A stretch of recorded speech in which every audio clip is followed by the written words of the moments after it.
Lahore police एहलकार बस में 18 साल लड़की के साथ छेड़खानी करते हुए गिरफ्तार हो गया। हरासा करने के वाकयात में खौफनाक हद तक इजाफा हो रहा है और ऐसे दरिंदा सिफ्त मुल्जमान को सजाएं भी दी जा रही हैं, लेकिन इसके बावजूद वाकयात क्यों बढ़ते चले जा रहे हैं।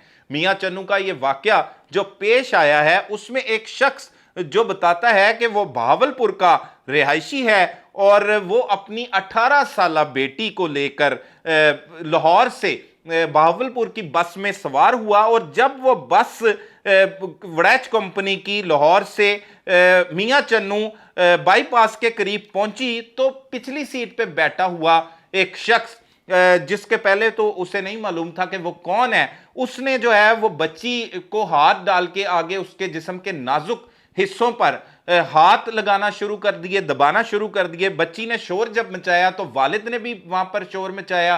गाड़ी में मजीद लोगों ने इस पर एहतजाज किया और बिल आखिर फिर उसे पकड़ा और पुलिस के हवाले कर दिया। मियां चन्नू पुलिस ने मुकदमा दर्ज कर लिया है और वो भी पुलिस का एहलकार ही निकला है जिसका नाम शबान बताया जा रहा है। अब देखना यह है कि इससे किस तरह की सजा दी जाती है और मजीद इस केस के बाद क्या मजीद इस तरह के वाकयात में कमी आएगी। ये तमाम चीजें देखने की जरूरत है।